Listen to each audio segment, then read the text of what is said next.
Well, hello everybody and welcome. That was, of course, Gordon Young's Prelude in Classic Style. Hello, I am Jeremiah Martin and welcome to my home here in Southern Ohio. It's my monthly live stream and I am excited to share with you all kinds of wonderfully emotive and melodic and harmonic music.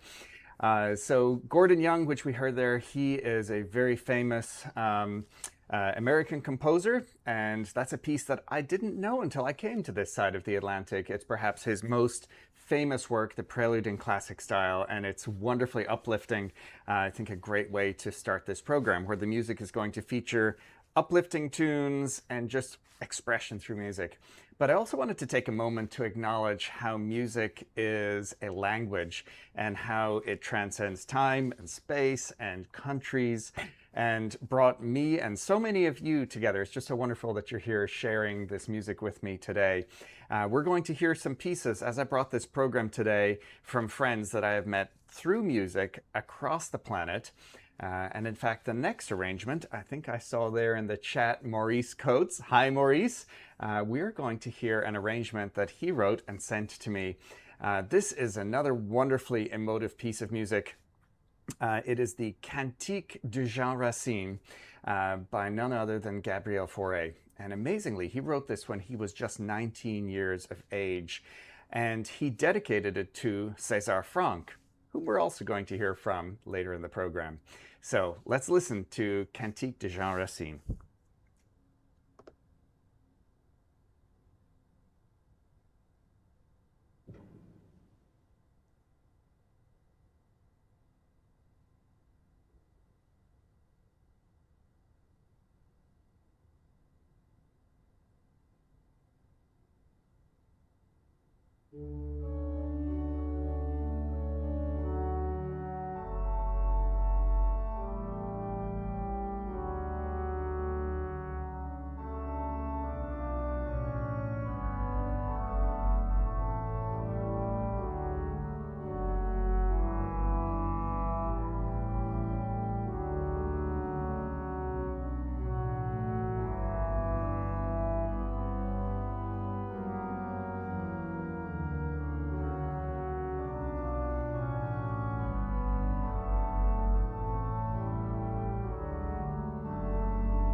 Just a beautiful piece of music, isn't it? That is Fauré's Cantique de Jean Racine. And thank you so much, Maurice, for that beautiful arrangement.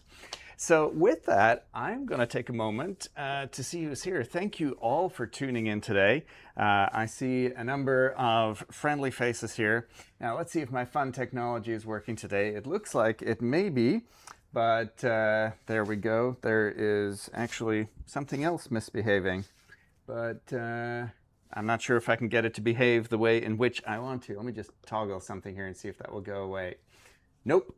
So I've let the cat out of the bag that I actually have some slides for you here in just a moment that are not going away. There we go. All right, that's better. Sorry about that, folks, little graphical glitches. That's how you know this is live. It's all happening here in real time. So first of all, from the top of the list, Aaron, good to see you here. We might be hearing something from you a little bit later on. Cam, good to see you. And Kristen, hello. Doug, good to see you. Jeannie Lamberti, I'm going to suspect Tony is there as well.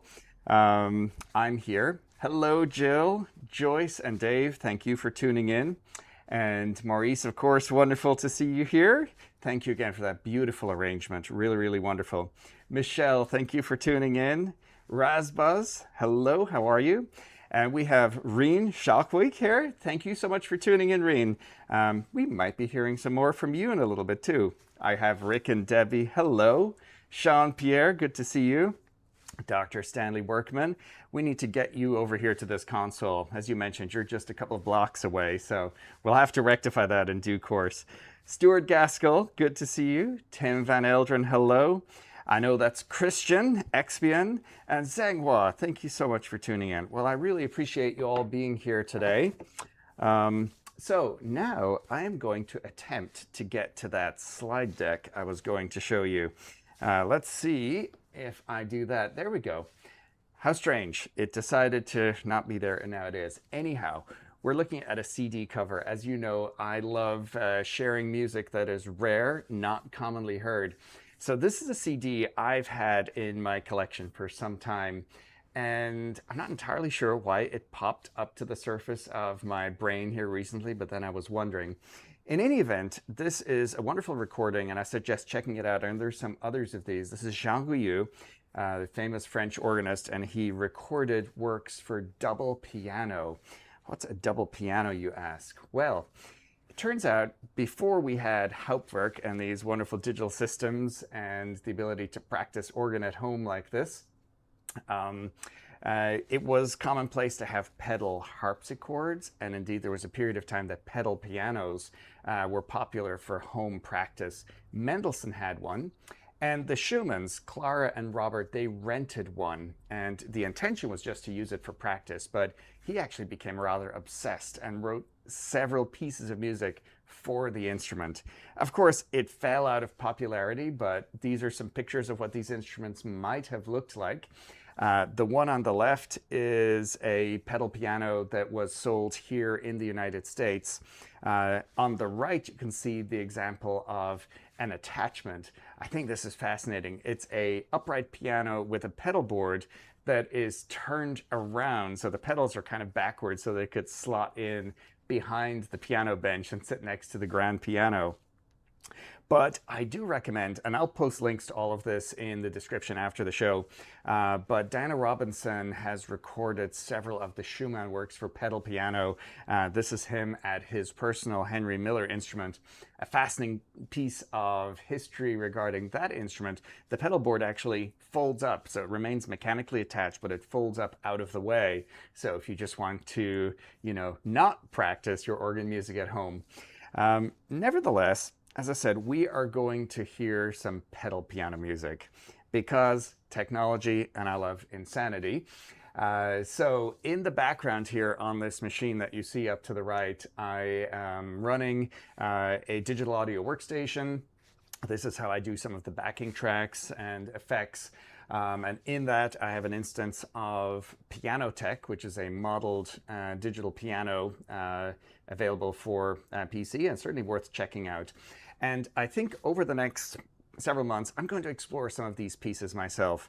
So we are going to hear the first of Robert Schumann's sketches for the pedal piano. These were composed in 1845, and using some clever trickery, my digital pedal board and MIDI, which normally goes to Hauptwerk, is now going to get bypassed, and hopefully this works. If it doesn't, we'll skip and we'll keep moving. But for right now, my intent is to play for you Robert Schumann's first of the 4 sketches, and we will be hearing some more of these in the weeks and months ahead. I hope you enjoy.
Well, there we go, folks. The first of Robert Schumann's 4 sketches for pedal piano. So I'm looking back at the chat here. There we go, Stuart. You've seen one, a pedal piano in the classroom. There we go. Yep, and indeed, there are a lot of sample pianos. So just like Hauptwerk technology has really improved, there's a lot of really good pianos. This was the first one I got working. I'm going to experiment with some others. Anyhow, thank you all so much for that. More to follow. Yes, there's definitely a lot of trickery, and I'll probably do a video about how I set it all up. You may have noticed my right foot I repurposed two of the pedal notes that were not being used in the melody line to be the sustain pedal and an una corda pedal as well, which all pedal pianos do have. It's interesting music, and some of this has been performed by others on the organ, but it's very pianistic. It has you know, all of these melodies, but the fact that you have this pedal line that can intersperse between what the left hand normally does, it's not quite a piano duet, but it's like a 1.5 at the piano. So there we go. Anyhow, moving from that, I wanted to move to reflecting back on this musical journey and what brought us to this point, sharing music online. During the pandemic, I met many of the folks in the chat here, and you know, of course, they were strange times. And if you remember, in 2020, we weren't sure what was going to happen. Was the world going to reopen? What the future would look like? Well, I have a piece here by Graham Twist. It is called Jubilate, and it is published in Tim Knight's Music for Joyful Moments. Graham dedicates it to James and Lucy, who have brought him so much joy. But in his program notes about the piece, he commented that as vaccines and hope was appearing that the world was starting to open up, this was a piece that celebrated that joy. So continuing our theme of emotions and feeling and joy and that international connectedness, Graham Twist's Jubilate. Enjoy.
Well, everybody, that was Graham's Twist, Jubilate. And Graham, thank you. I see you joined just in time. Hadn't heard this since the pandemic. thought it had deceased. Not at all. It's still very much there, and it fits our theme so well. So thank you for writing and sharing that with us. And again, isn't it just wonderful how music can be so uplifting and create joy for us?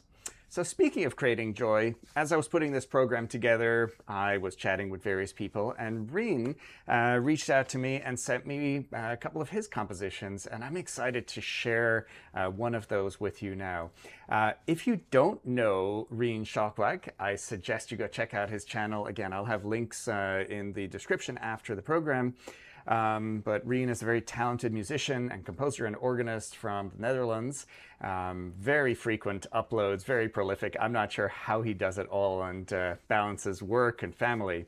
But this piece is a Cantabile.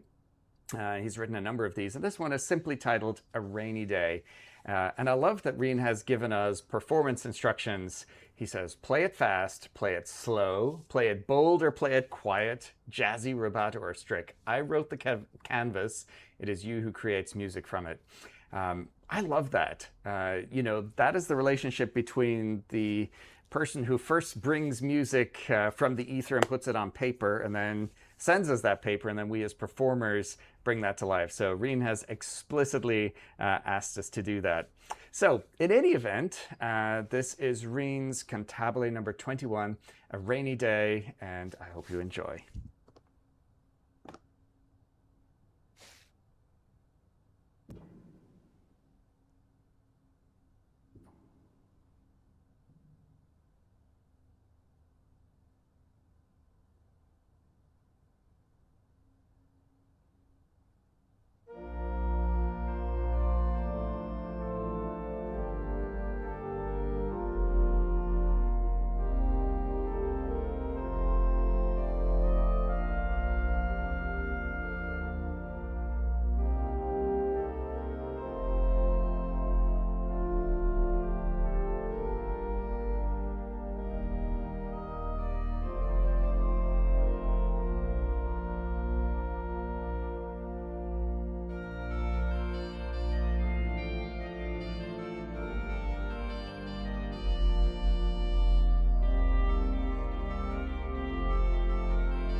Dang it. I apologize, folks. Complete technical failure there. I had planned to bring in the piano just for that last moment, and that did not work at all. So I am going to do that beautiful transition one more time, and RIEN, I will give you a proper upload of this with the piano. But I apologize if that didn't work out. Complete systems failure here. Again, live music. You know what? Beautiful music. I'm going to take it from the top, but without the special effects.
Thank you, Reen, for that absolutely beautiful piece of music.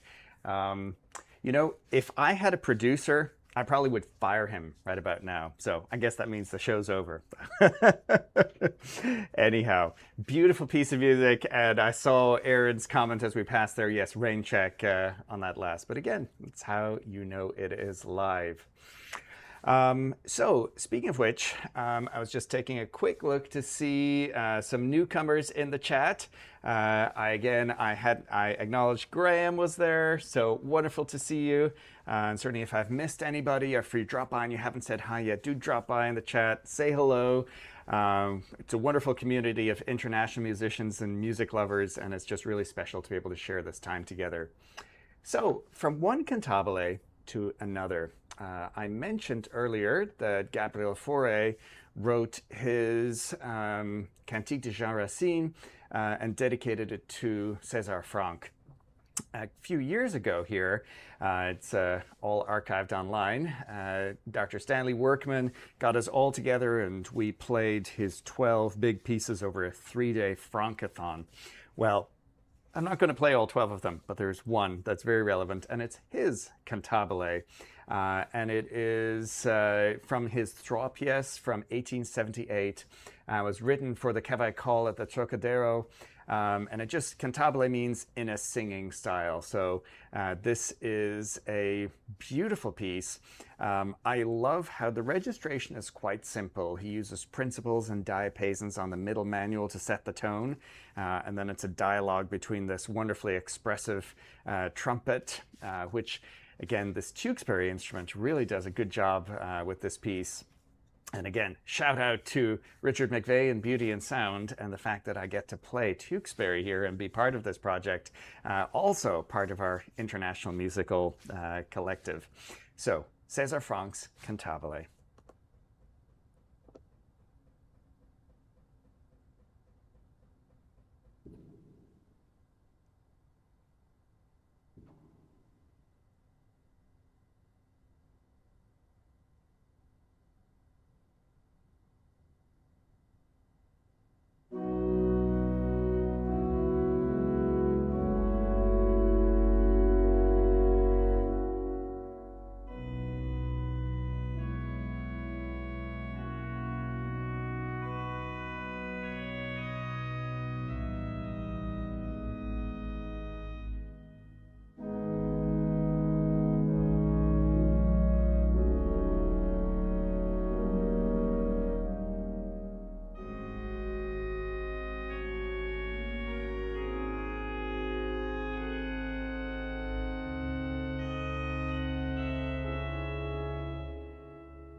Isn't that wonderful? César Franck's Cantabile. And the Tewkesbury organ definitely has all of the colors you would expect from a cavaille call, from the wonderful strings, the principals are so warm, and that trumpet, it's a cornopian on the swell, but it is just like a trumpet harmonique that we would hear in a cavaille call instrument. So thank you so much. Well, we're going to take that concept of the singing cantabile and bring it all the way into the 20th century to Hollywood. And I see Aaron is in the chat, and I have to thank Aaron for this arrangement.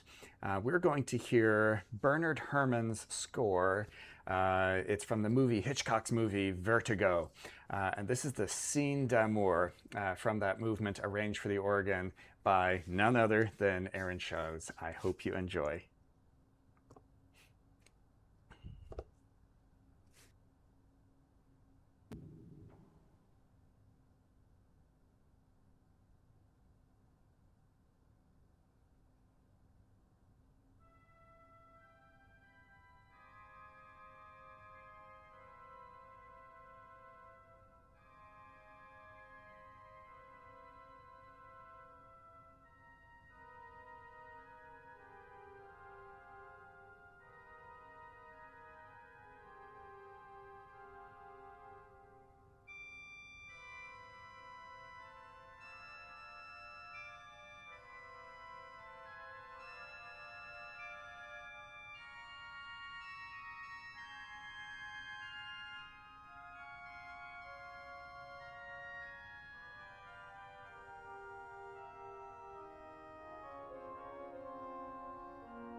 There we go, folks. A little bit of Hollywood at Tewkesbury Abbey. Bernard Herrmann's score, the Scène d'amour. And I see a comment from Maurice. Yes, indeed. This was played on the channel with some of the video footage overlaid, maybe slightly more note-accurate performance. So do go ahead and check that out. And thank you so much to Aaron for that arrangement. Absolutely fabulous stuff. Well, we're coming closer to the end of the program, but I do have something more special for you. You probably saw me mention in the descriptions that we were going to potentially have something on the theremin. And with this stream that we have in front of us here with all of this slushy romantic music, this was the perfect setting in which to feature Rachmaninoff's vocalise. So I'm going to move over to the theremin here. And this may work or may not work. We will see what happens, but I'm going to walk over there. Just briefly, this piece, of course, was written by Rachmaninoff. It's the final song in his Opus 34, and it's wordless. So it's written for soprano or tenor, and I'm going to use both registers so that you can appreciate that. And it is just sung to a single vowel.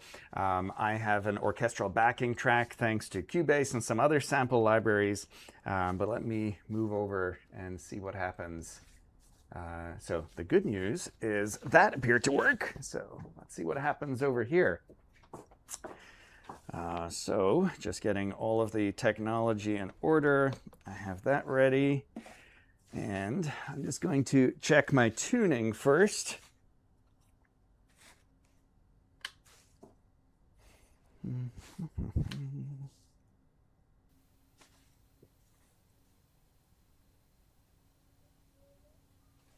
All right, I think we're good to go.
Well, folks, that was Rachmaninoff's Vocalise. And first time trying this whole signal chain. There's a lot that goes on to making this, so hopefully that sounds okay on your end. Let me know. But while I'm standing here, if you're not familiar with the theremin, it has two antennas. It was the very first electronic musical instrument invented in the 1920s by Leon Theremin. Operates on the principle of interference heterodyning oscillators, so two radio frequency oscillators that interact, and they are tuned by these antennas. So as I bring my hand closer to the upright antenna, the pitch gets higher, and the left antenna, the further away I bring my left hand, the louder it gets. So by combining both of those,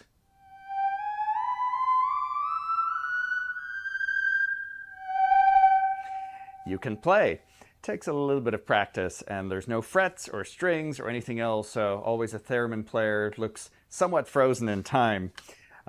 Anyhow, I'm going to head back over to the organ console right now, so let's see if the transition works.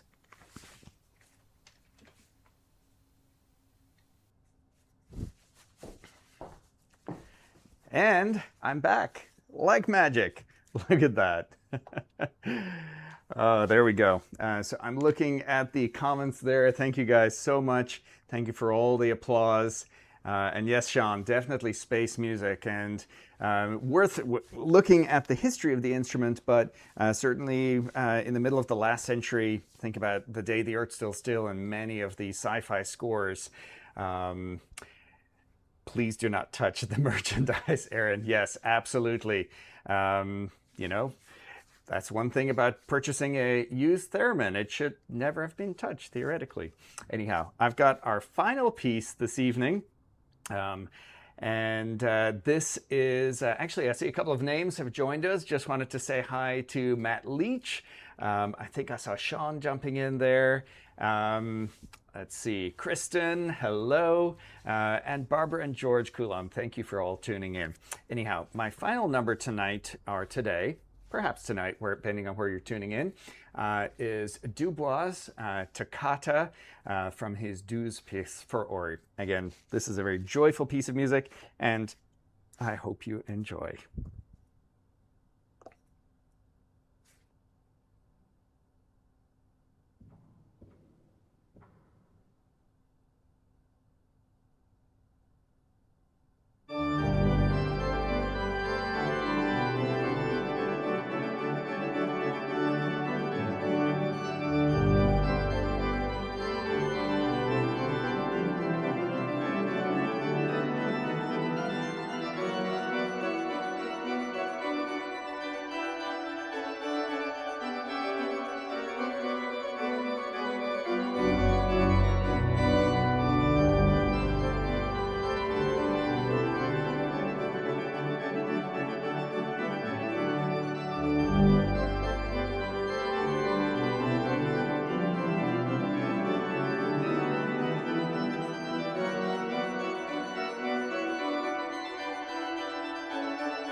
Well, folks, that's it for today. Again, thank you so much for tuning in wherever you may be. I've really enjoyed sharing this hour and change of music with you.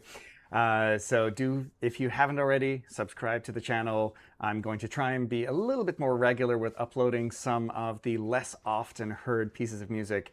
And to all of my composer friends, thank you so much for sharing your music. I hope you all have a wonderful rest of weekend, and we'll see you all soon. Take care.